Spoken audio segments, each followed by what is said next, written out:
Welcome to Hitting Home with Mike and Arif. And in recent weeks, we have been discussing the ever-changing face of home ownership and really the challenges that are really forcing that change and that evolution as generation after generation continues to face their own battle into acquiring that dream of home ownership. We were talking before the show and we were discussing around, well, what does the challenge look like? Why does that challenge exist? And really, what can we offer to our audience and to the upcoming generations in terms of guidance on, well, what, as you look at the title of the show, what can we learn from the past? What still holds true, and really, what should we be doing differently? Yeah, well, what can we offer to our viewers aside from a wheelbarrow full of cash? I think some incentives, but again, you're talking about how it's not the same, and the title of the show is reflects that. We learn from mistakes of others, and maybe I wouldn't call them mistakes of our parents or our predecessors here, but it's certainly the wisdom that was being shared with us then. Much of it still applies, but with regards to the dream of home ownership, it's not as simple as the one-income family saving up for a year or two and putting that down payment and buying that house and living in it for the next 20 years. A lot of things have changed in that scenario. I think you actually said a lot right in there, Mike, well, which is really interesting. Let us take it apart, and I think that's what I really could be a lot of fun today, to take it apart and to understand that we as individuals, as families, as the changing face of what defines a family, even that, and careers, and our job and our roles in society continues to evolve. It's almost completely illogical then that what was working back then and what was the norm and what was accepted and expected back then and what's back then 10, 20, 30, half a century ago. Maybe 40 years for some of us. Certainly it doesn't make sense that would apply today. Well, they were, just to jump in, some things were simpler. We weren't set up with a dozen different monthly commitments, for Netflix, this, that, everything else. Everything we pay by the month now. Appliances in the home. I know I've talked on this before, but we moved into that new home early 70s, brand new appliances. Ours were pea green. Yeah, well, ours were avocado green for anybody, that vintage will remember. But the real point other than that is that same set of appliance that was in when we moved into the house when I was in grade 2. When I left to go off to post-secondary school, they were still in the house for another 5, 10, because they worked and appliances weren't used as a fashion statement. Just a fashion statement. There's the term. And parents didn't change out and update bathrooms and kitchens every 10 years. Today the pressure is on to keep homes updated, and not so much to show them off as your home's now a commodity. It used to be a utility. And you knew your neighbors because you knew you were going to be there 20 years, and your neighbors were going to watch your kids grow up, and you were going to keep an eye. I don't know my neighbors today. I know a handful, a small handful, because everybody's moving every 5 years. And a big part of it is necessity, because we're not working the same jobs for a whole lifetime. We're bouncing around, so we're nomadic. Actually, a lot interesting of thing things that are you different. say in that regard, though, Mike. When you think about it, again, depending who's listening, who's watching, some people may relate, some people may not. But I certainly remember the conversations of keep your head down, get a good job, keep your head down, and you'll retire get a in gold 30 watch, years with the gold watch or the golden spike on the railway or whatever it may be. And now it's expected that you're changing jobs and, in fact, maybe even possibly careers every 5 to 7 years. So a lot of things have changed. Okay, but you started talking about the appliance and sort of the bathroom renovation that never happened because the tile was still good enough. Let's actually back out of that just a little bit and talk about some of the reasons why. I don't know what your parents told you or your grandparents told me. I certainly know what mine told me, which was something along the lines of, if you don't have cash, don't buy it. It doesn't make sense. Don't pay them interest. If you can't afford it, you don't need it. If you can't afford it, you don't need it. Don't pay interest. Well, the punchline is there's nothing more inaccurate today than that statement, because you can't get a mortgage or you can't access some of these elements without credit. Your credit and good credit is very important. That doesn't mean you should carry a balance. We'll talk about that later. do your best not to pay it off. Don't pay the interest if you don't have to, but certainly you need to have a good credit profile. But let's back out of that just for a second here. The generation, many of whom came to this country as, immigrants. They would have come from... That's the full definition of immigrant, people coming to this country. They would have come from Asia, South Asia. They might have come from England. Wherever they've come from. But ask my grandmother, the English people weren't immigrants. Okay, everybody else was. Right, so that's true. There's some element there that's what your grandmother thought. However, just by its very nature, arriving in the country, at that time, having credit was really hard to come by. It was, I don't know if it was a luxury per se, but many people didn't have credit to get credit. They didn't have a profile. Less accessible. They didn't have a track record by which those who would issue credit had the confidence to extend the credit. So you couldn't buy with credit. So it wasn't so much don't buy a house on credit. It's, I'm not going to be able to buy a house on credit, so I'm going to have to do whatever it takes to save my money so I can buy with cash. I'll throw something in there too, and the difference then to now is we're talking about credit with regards to buying a home, which I would say the scrutiny level is still there. What really is different today is what I would call garbage credit that you can get. You can walk into that, cash for payday loans type place on every other street corner and get $5,000, $10,000. Congratulations on getting accepted to university. Here's your first credit card. Like no credit check whatsoever. Well, that's just right? it. We want to help you establish credit.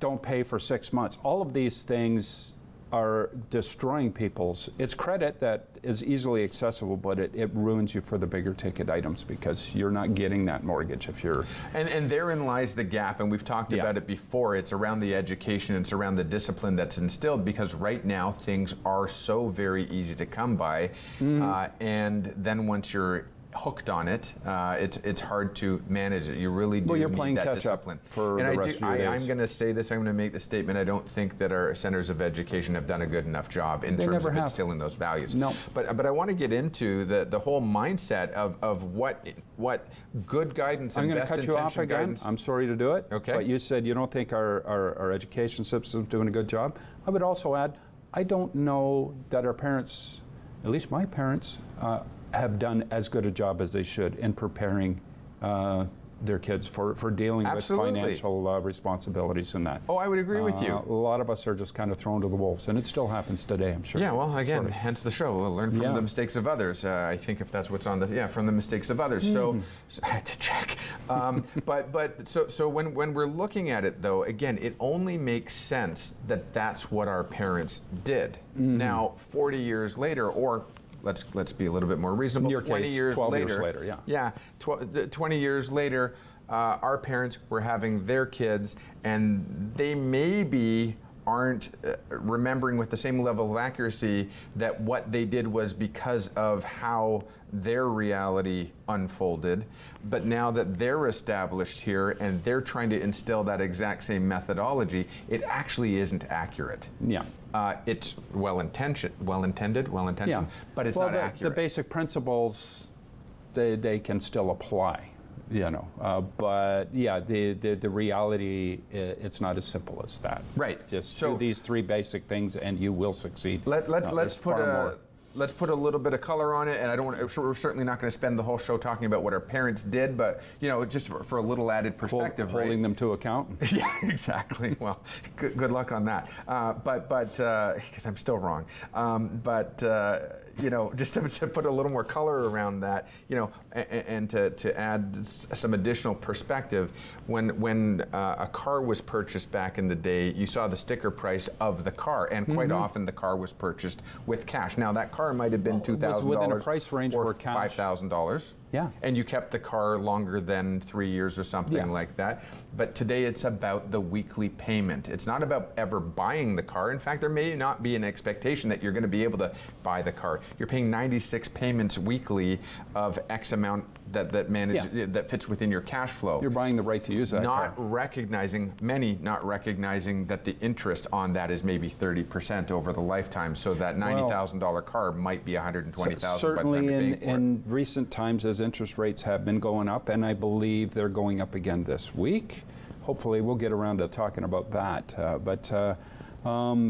I know when I purchased my last car, it was like 0.9% financing a few years ago, and last fall traded that car, and 0.9 was up to about 2, and today I'm friends with the guy I usually buy my car through, and he's saying you're 7.9 easily, and that is a significant difference in the monthly payments on a vehicle and what you're paying over the lifetime of the ownership of that car. Absolutely. 7.9%, 2 and change years ago was the price that you would get a used car at without the manufacturer's incentive that bought down the interest rate, and for someone with less than perfect credit. Someone with excellent credit might have been at 4.9% through any of the big 6 banks. So yeah, just to put things into perspective, absolutely.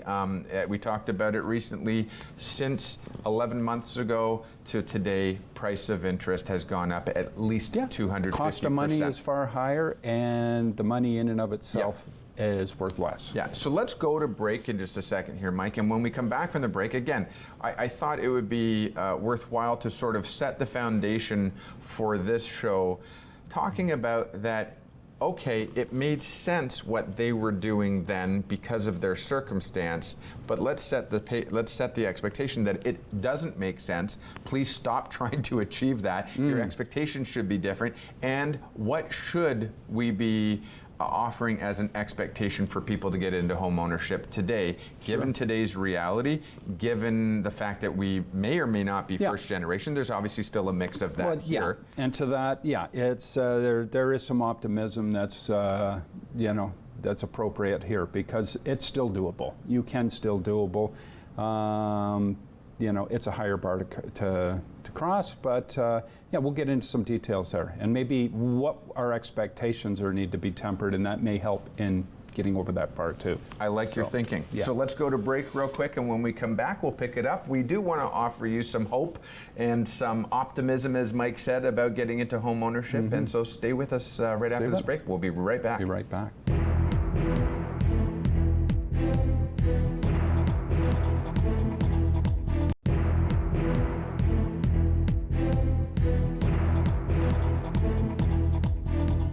Welcome back to Hitting Home with Mike and Arif. And, while for many, Mike, it's ever more apparent, and the expectation is that the opportunity to access and eventually attain home ownership is getting less and less likely, more and more difficult to do. I think our goal today is that if we actually step back and take a logical look at this, it is in fact attainable if we just adjust our expectations. So on the show today, what we were talking about before the break was, our parents and earlier generations did whatever it took to access home ownership. That was the goal. Right? The goal wasn't keeping up with the neighbors, and it wasn't status symbol. It was focused. They put the blinders on, they moved forward, and they made it work. I'm going to go a little bit nostalgic. It was, I'm doing whatever it takes to cross the ocean to come to the land of opportunity where I can do something for my family that wasn't possible wherever I came from,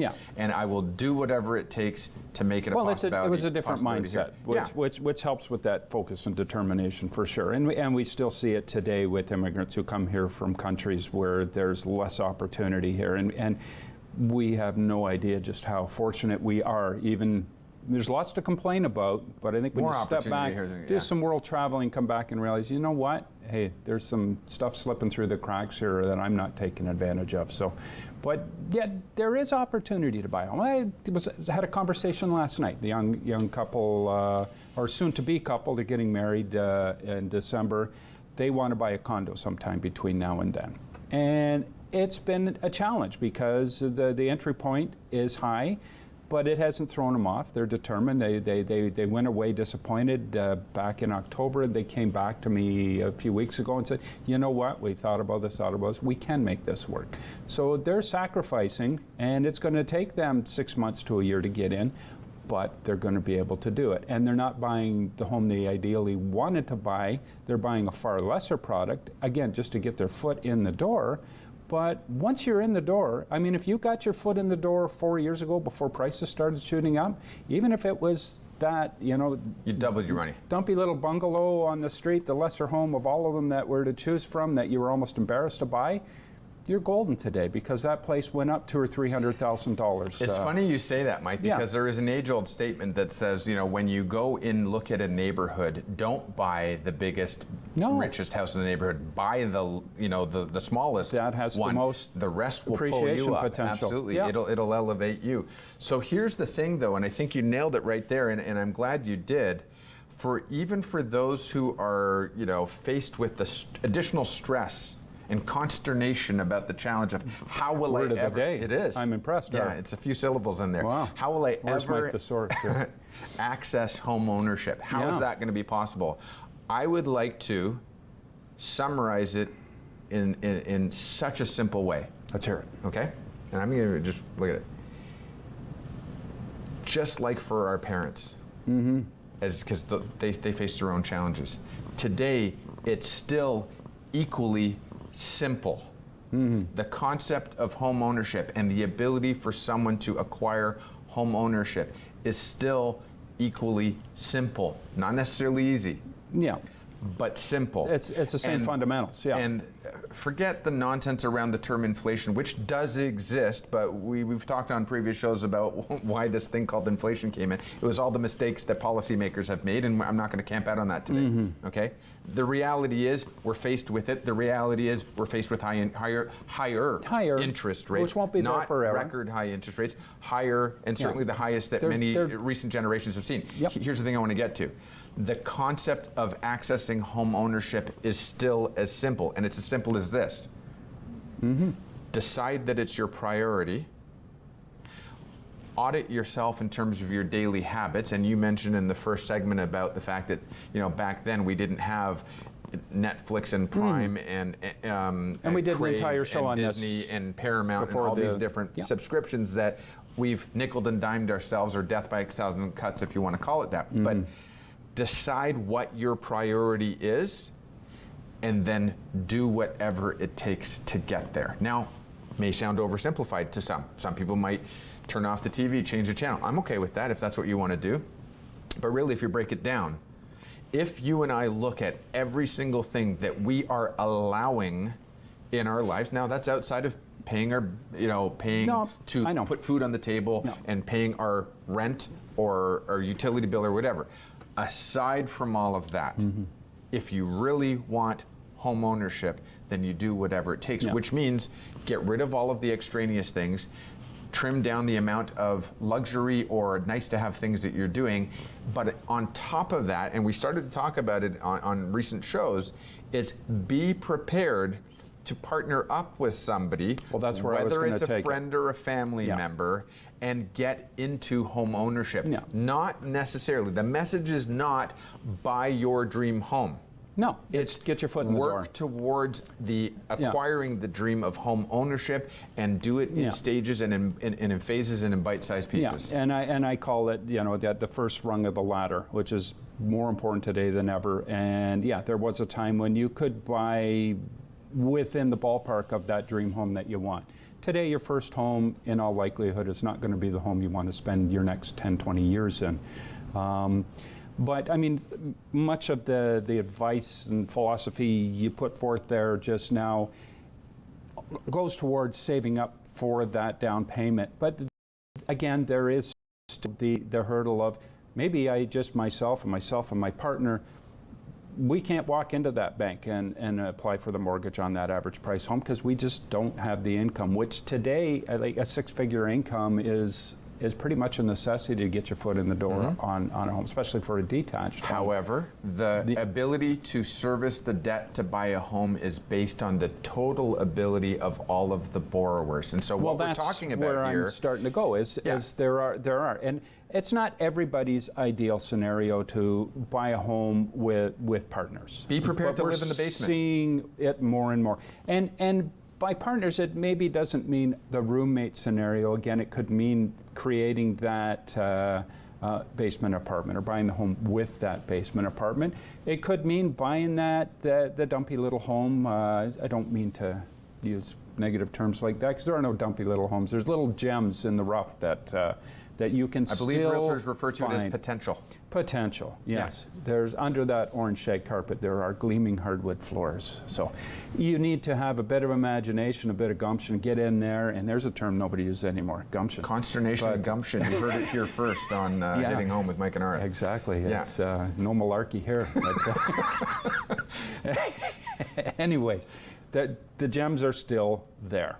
And so, but find those partners, the people you trust, the people with the same desire as you, and create that little mini corporation. You're going to buy that home together. And perhaps only one of you's live in the house, and the other, it's an investment for them, hands off. So absolutely. There's many so putting different some scenarios. things in perspective, and again, go with us on this, because put it this way: if your goal is home ownership and you don't have a way there yet, then you might want to take this into consideration, even if you don't love the sound of it. The goal is home ownership. The goal is eventually your own castle, your own private sanctuary, your own whatever. That should always be that carrot down the road. Is that can be down the road. I'm walking through this today so I can get exactly to that. Absolutely. You talked about put together the group of people you trust. I'm going to just slightly adjust that and say, you may or may not have been trained or educated or conditioned or learned from experience to decide, I don't know who I can trust. Fair. But you put it together as a legal contract, right? In home ownership, unlike it, you can buy anything in this country. You can buy a corporation, you can buy a car, you can buy anything in this country without a contract. You can. I'm not going to say it's going to happen. You can. Yeah. Home ownership, you can't. That's one you can't. It's one you cannot. And rightfully so. Absolutely. And we'll talk on another day about mortgage fraud and the increase of that happening right now. Coming up soon, yes. Stay tuned. You don't want to miss that episode. But here's the thing. Put together a group of people who come to the table and are willing to put their cards on the table and prove how they can become either an equal participant. Say you get 4 people together at 25% each. It doesn't have to be that way. One can come in with 10%, another can come in with 35%. As long as you get to 100%, the legal contract will protect all parties' interests at their proportional level of investment. So you can do that. But if you're already living in the basement of your family member, or you're renting, why not live in your own basement? What's wrong with that? Well, that's the thing. Yeah. Right? Like, Why look not at live where in your you own are basement? now, and do you want to be there for the next 5 years, or do you want to be invested in an asset that's potentially going to increase in value over time? Absolutely. So I know a lot of the talk today is, well, real estate prices are crashing and burning. Well, they're not. They're adjusting. We went up like this. We hit our peak last January, February. We've dropped down a bit in that adjustment, but we're still only where we were at the end of or 2001 end of summer, which was still twice as much as what any home was worth 5 years earlier. Whatever perceived, and that'll be going up again in the next 5 to 10 years. Whatever perceived gain one might be thinking of about housing prices being depressed has been made up for in the ability to access that mortgage or that home ownership in terms of interest rates and qualification rates more than has made up for that. So, as a bit of a side to that, you know what else needs to catch up? Like we might look at it and go, yeah, house prices went crazy, and now we have to wait for income levels of Canadians to catch up. But you know what's just as significant is mindsets to catch up. Exactly. Because I can remember not all too long ago, a couple scenarios. I remember friends of mine I know spending $400,000 on a house in the mid-2000s, and I thought, you guys are nuts. Why are you buying? Their house is worth 1.2 right now. Exactly. I have other friends. This guy, about 10 years ago, Bought a waterfront down Big Bay Point. 750. I said, what are you thinking? You're going to be paying like, $5,000. He says, watch. He's in real estate too. He's getting offers over $2 million for his property 10 years later. So there's like literally. You have to present value it, but certainly he's not. Yeah, absolutely. So if you've got that foresight and you're willing to tough it out in the short term, because at any given time, real estate always looks like it's costing more than it should. And again, at any given time, anybody's saying I should have bought 10 years ago or 20 years ago, and we will continue to be saying that in the future. So. What I would suggest is, as you continue to stay with us after this short break, is that there is a system, and to some it's a game, to some it's everything. Like to some people it's personal, some people it's business or investment. It's strategy either way. In every single market, though, in every single market, there is an opportunity, and in every single market, there is somebody who is unprepared and suffers the consequences, and sometimes it's tough to swallow that you're suffering the consequences of your previous decisions. But in that same market, there's somebody else who was prepared and taking advantage of it. And in this particular case, I do believe that the average person, if you will, if you want to use that very scary term, average person, may not choose to become prepared. But for those who are watching the show and choose to be prepared, there is a way to work within the system and still come out. There is. We got to go to break. And when we bring it back, we're talking about partnerships. I just want to segue by saying there's another silent partner in there that needs to step up to, and that is government. And we'll talk about that. And we will talk about that when we come back after this break. Stay with us for more of Hitting Home with Mike and Arif on Rogers TV.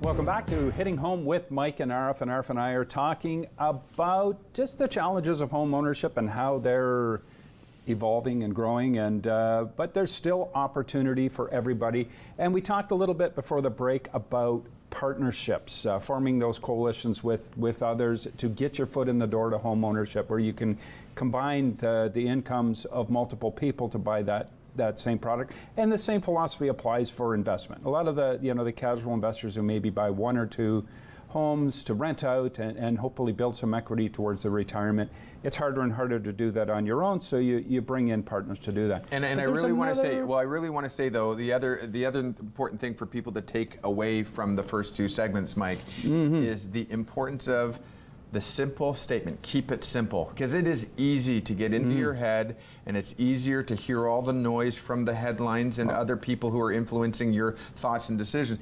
Decide to make it simple. So yes, partnerships, absolutely. You focus on that goal, and you make nothing else matters after that. That's all you're going after.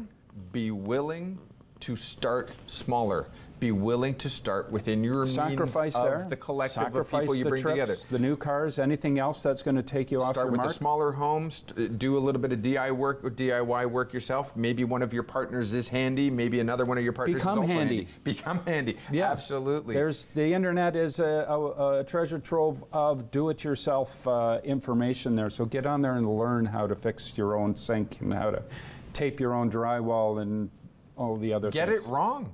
Well, that's how you learn. And then do it again. That's why I'm so smart today, because I screwed up so many times in the past, and you learn from those mistakes. So. Absolutely. But there's another partner that I touched on there, going to the break, and call it a partner. It's government. What is government's responsibility and in the whole housing scenario? And I'm frustrated with government, as I've never kind of hidden before, because I think they need to be more engaged and more involved. I think a big part of the reason we're in the predicaments we're in with housing affordability and availability falls right in the lap of government. Not any particular party, government in general, going back 2 or 3 decades, because we used to see government, if you go back 60s and 70s, government was involved with building apartments. You go down to Toronto, there's, not that this was the best idea in terms of design and planning. Design. Yeah. They built little neighborhoods of multi-residential apartments, high rises.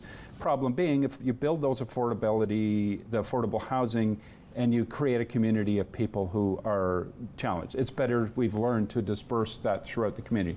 Nonetheless, the city or the government was committed to ensuring that housing was built for those who need it most and could afford it the least. It was a failed social experiment from the perspective of the intention was right, but they didn't think 3 steps down the road of what it did. And you're absolutely right. It created bias. It created what do you want to call it? Separation. But rather than learning from the mistakes, they just stepped away from it altogether and went, private sector can take care of that. And then we went through the 80s and 90s, 2000s, where we saw the urban sprawl, where subdivisions were being built because land was readily available and there was less conscience and consideration with regards to eating up all of our, valuable fertile farmland in Ontario. Well, they also didn't think about the cost to replace the infrastructure as it aged out, right? And because that's why the definition of law wasn't accounted for. That's been 90. I don't know what the number is, but I would guess confidently that more than 90% of the housing built over the past 35, 40 years has been the old or the detached home. Absolutely. Whereas now, within the past 10 years, we're running out of that land. The affordability is not there for developers to build. There's another model. And the other thing that came into being in the 70s, I believe, was condominium. Prior to that, there were no condominiums. You didn't buy into a multi-unit. You rented if you lived in anything that was more than 3 stories high. Condominium became a creature, and we've seen that in the last 10, 15 years in Toronto, and that puts a lot more people on a smaller footprint, and it builds in economies of scale in doing so. Let's take a look at that just for a quick sec, Mike. Private sector. Let's take a look at that, though. You're right, it's become private sector, but let's take a look at why did condominiums become in such demand and let's call it vogue, right? Because, I mean, you put a little bit of lipstick on it and suddenly this sort of apartment became a condo, right? Well, it did, but you create a neighborhood luxury. Because you put in the gym and the pool and everything else, and you create a lifestyle element. People bought into it because of a perceived and real, because sometimes perception is the reality, but perceived and real necessity to live in proximity to the downtown core. Why? Well, that was where the commerce was. That was where the place of employment was. Is it still so attractive now that there's been a major change, change in the formula? Or the change is underway, let's put it that way. And again, the work from home and work... technology. Yeah, so yeah, all of those, the meeting the needs of the people who live and work in one place in the downtown, you don't need a car if you, I'm not saying that the condo is dead, but I'm saying definitely we're hearing more and more about people who've bought up. They parked their money, whether it was offshore money or investment money or non-resident money, as the Toronto's going after that and making their people fill out a survey that declares that they actually reside in the property. Airbnb units there was and a lot condos, of that. There's lots of them in downtown Toronto. So now, has that cachet, has that sort of appeal and attraction of that actually started to falter? Well, it's waned a bit. And when we started into 2000, 2001, the beginning of the pandemic, there was that exodus, and that was the early exodus. Was a lot of those condo dwellers in the downtown, and a lot of the people who would be buying them weren't buying them because who wants to ride an elevator with a bunch of people with masks on during a pandemic? And people were doing the work from home, and they thought, well, hey, we want to buy that house in the burbs or in Barrie or Peterborough or wherever. 5 years from now, let's do it now. So the reason, to not get in the elevator, though, might have originally been the mask. Yeah. But the solution to that was creating the technology, or not creating the technology, making a decision to invest in the technology that was always there. And now that created a different opportunity and a different challenge. Go ahead. Where I was going was that during that mindset, we did see prices start to flatten out and even go down a little bit on condos. Absolutely. But that seemed to stop. It's like people got over that, and now we're seeing the interest again in the condo. So it was a bit of this up and down. I don't think it's returned to the level of interest that was there prior to 2000s, like 2010 to 2019. There was a lot of want for those condos. But again, a lot of those people wanted to move out. But what I want to talk about here is the role and responsibility of government, what it should be. And it's not just it's certainly they should be building more for our most in need for housing in that, and not just putting $500 checks in the mail across Canada and just putting no thought whatsoever or resources into it. We'll just blankly stamp out 20 million checks and send them to every Canadian, and I'm sorry, I'm frustrated. That is not finding an answer to the problems. But you need to, and we've talked with Tim Hudak about this, who was the Premier of Ontario, the head of AREA. We've talked to various people. We've talked to I have sat in meetings with where the housing ministers there and tried to push for. We need to spread out the resources of the provincial government, which is our largest employer in the province. We need to spread them out through the province. They're all concentrated in the GTA. They were all originally created there for the same reason, convenience, when we talked about the condos downtown.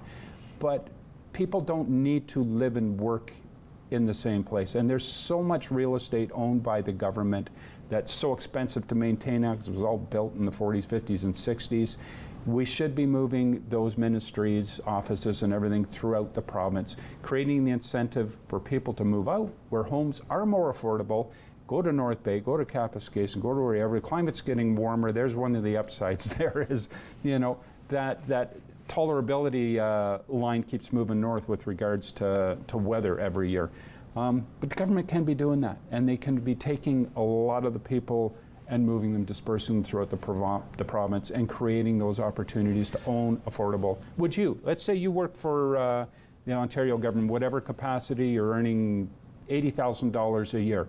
If you're living in Toronto, your house is worth, or maybe you don't know, maybe you're renting still, whatever the case, the burden of home ownership or home renting is here.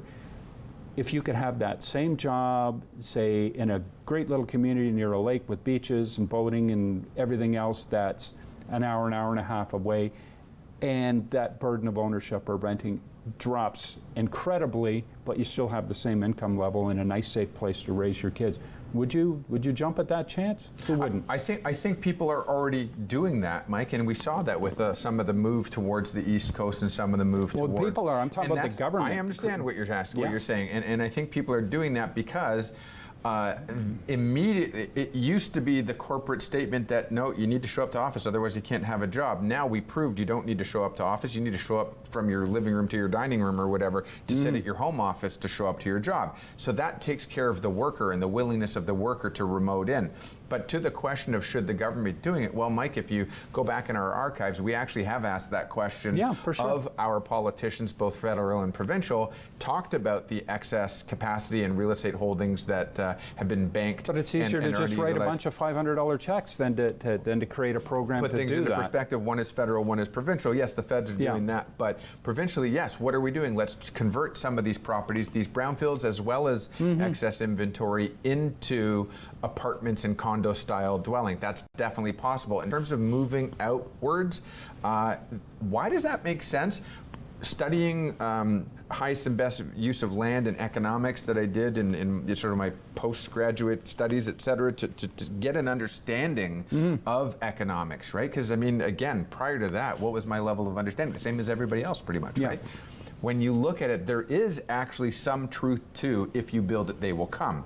That's a nice statement to make. But if you know why you're building it, if you find the gap that you can solve, and then you build it, they will come. Well, we know what that gap is. Well, if you look at the north, if you look at central and northern Ontario, we've talked about the Ring of Fire area. We've talked about these billions and billions of dollars worth of investments that need to be made into mining natural resources and to reforestation projects and to building the infrastructure to the north, connecting communities that have otherwise been disconnected, lack of roadways and things like that. So there is literally over the next however many years, decade plus, hundreds of billions of dollars worth of opportunity there. There is. Then 100% go. Feel free to put that ministry there, connect it it with technology, then you will build the hospital that serves that community, and you will need to staff the hospital that serves that community, but you will need to staff the food service company that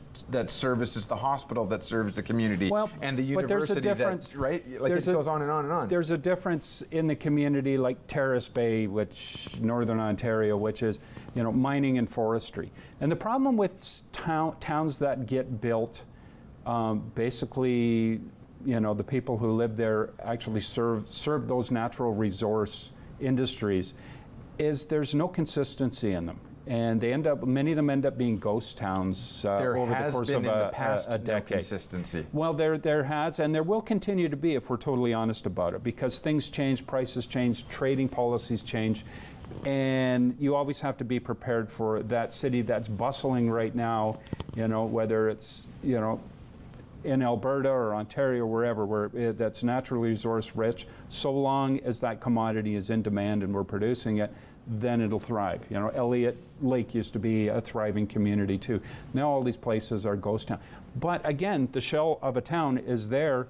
The difference being you move the government resources, they're consistent. They're always going to be there. The need will always be there. And in all likelihood, the staffing requirements will only increase. They're one of the few industries, government, where it seems to grow rather than tighten up over time.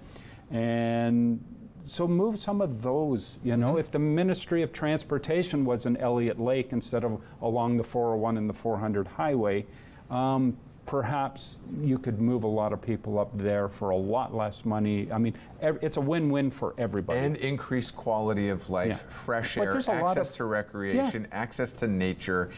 There's a lot of heavy lifting. Inherent recreation opportunities. And I talk about recreation because of tourism.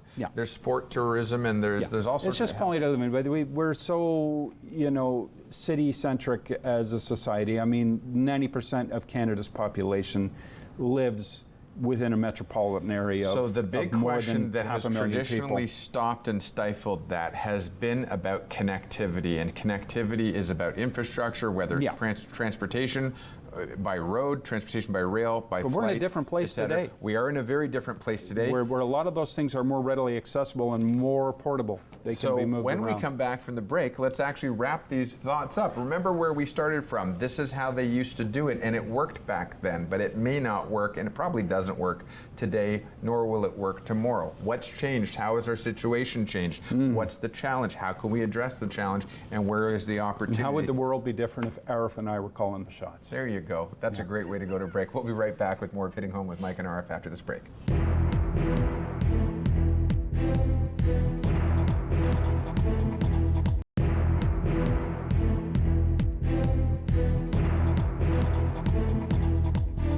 Welcome back to Hitting Home with Mike and Arif, and we've had an interesting show. We've jumped around a bit, but I think the one common theme throughout it all is that, yes, it's tough getting into home ownership these days, but it's still doable. It's still achievable. I think we just need to rethink our game on how we manage to get onto that first rung of home ownership. And you know, we've talked a bit about yours and my responsibility towards that, and we've talked a bit about what the government's responsibility ideally would look like in ensuring that all of us have access to home ownership in the future here. So well, Mike, really, let's talk about that future. What it comes down to is really the will of human nature, right? And that will is, I need shelter, I need to put a roof over my head. These are all man-made problems, so man can solve them. Absolutely. Person-made. Very true. Let's be fair. So, but putting things into perspective, Mike. Man-made, but persons to solve them. The title of the show is Learning from the Mistakes of Others, and with that in mind, let's look at some of the mistakes that have recently been made. One of those segments includes those who make policy, and the Bank of Canada is once again talking about potentially the last for a long time, but at least another quarter point interest rate today. It's not a half, it's not a 3/4, it's not a full point interest rate, but you know, they're not ready to let go of this formula that they've been on, and this apparent I strategy. think they're calling that it the they've been on. final nail in the coffin. Yeah. Death by a thousand cuts, the final nail in the coffin. Yeah. But again, it's waffling, it's showing signs. Listen, they have not achieved their goal, and they will not achieve their goal, and in fact, they will create more harm and damage than they will good. Here's the thing, though. Making it more difficult to own a home does not solve the availability problem. However, in that, for anybody who's watching you eventually run for Prime Minister, but for anybody who's watching, remember, well, you said it before going to the break, that if we were calling the shots. For anybody who's watching right now, while others will not prepare, it's just a law of averages. I'm not saying anything that is unreasonable. It's very reasonable.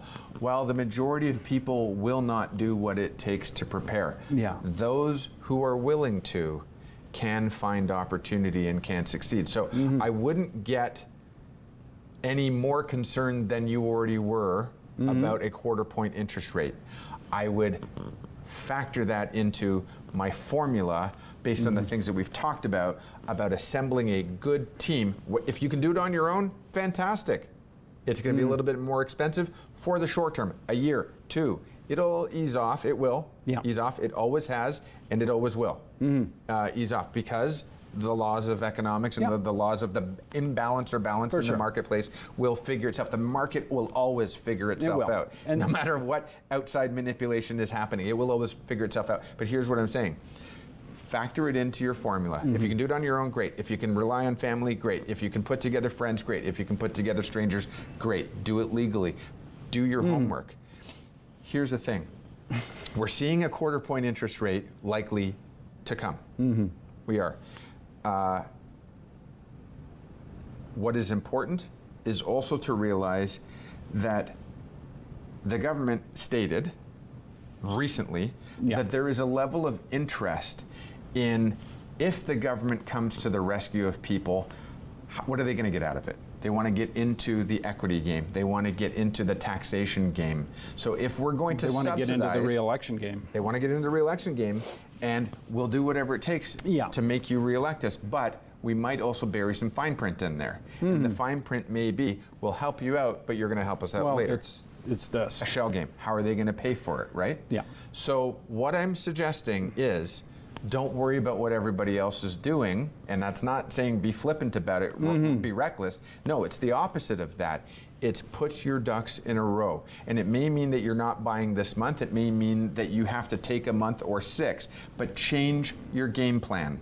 Because the one that you were thinking about using before is not going to suit you, likely, otherwise you already would be in home ownership. And somewhere in there, you did mention something about parents helping out. And in many cases, that first-time buyer today isn't going to get in without the assistance of parents, be it a chunk of cash that that's gifted to you that you can use towards your down payment, be it the co-signing to get you in on the mortgage where they're sharing the liability there for that mortgage for a period of time, or a combination of two things. And something I've mentioned a couple times before, in a recent show I mentioned it again, and I don't think it should be understated. And I'm always amazed that I don't hear of this. Occasionally I'll see someone touch on it and reference it in the mainstream media, but not often. But it's very, very significant. And that is, we have that baby boomer generation, those age, say, 60 on up to twilight.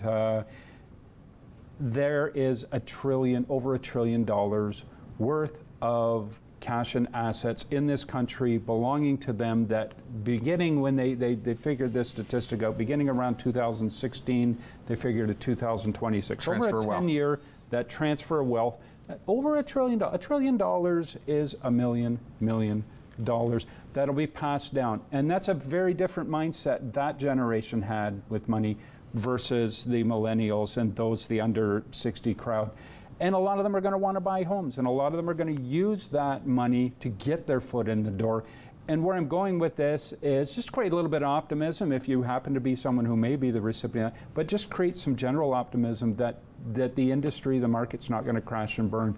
Money, it's like energy isn't created or destroyed, it's only transformed. I think the same almost totally applies with regards to money. So It gets here's what I moved want around. to say regarding that, because when we're talking about changing strategy, and I think you touched on a great point, part of putting your team together, all right, let's go with the fact that you're not doing it on your own and you're not doing it with your life partner or something like that, and you're Yeah. going to bring other people into the mix.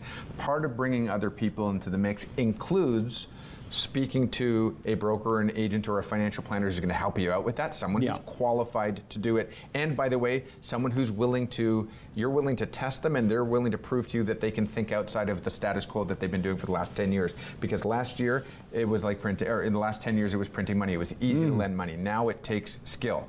Here's my point to you though, Mike, is speak to an estate lawyer about transferring in the living will before that generation or that person passes on in Goes life, into and you're escrow. subject Yeah. to absolutely the estate tax and all that kind of thing, because you can do things inside the law without tax to transfer money while living and gifting the And it's a inheritance whole while different alive. thing. Yeah. Here's the other thing though, Mike, about that quarter point that I was saying, don't get all worked up about, because I worked with somebody, a client, very recently in the last couple of weeks, let's put it that way, and with this 250% increase in interest rates, now this is not a long-time strategy. This is understanding the numbers, understanding the formula, understanding your existing constraints, and making the intelligent move in the meantime. And what happened?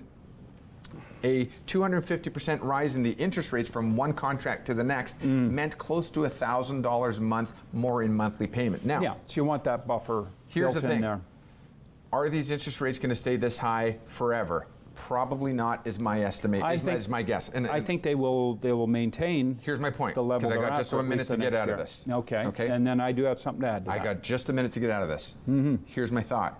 You can work the numbers if you work with your licensed broker or agent, and you can adjust your payment frequency, you can adjust your prepayments, you can adjust your length of your term, you can adjust your amortization. And when you adjust your amortization, I was able to get a $1,000 increase on a $450,000 mortgage, down from a $1,000 cash flow monthly increase down to a $100 increase. Would you advise anybody to go more than 2, maybe 3 years? Because we went with a 1-year term. There you go. Yes, there's the cost of doing that 1 year. rate. And yes, it's a cost. It is a cost. Yeah. But instead of doing it for 5, because in a year from now, we can reassess where the interest rates are, what the qualification rates are, and you can readjust your amortization, you can readjust your payment frequency, and you can work with it. So over the lifetime, if you were to stick with it, it would be ill-advised, it would be expensive, it would be detrimental to that person.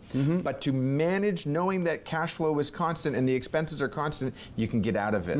Marry the home, date the rate. You've got 1 minute, hard 1 minute. What were your thoughts? And with that, marry the home, date the rate. And if you can get into a mortgage I wouldn't advise, you're the mortgage guy and you can tell me if you agree or not. And what I'm telling people is don't take a term of more than 2 years. 3 years if it's absolutely necessary with your lender.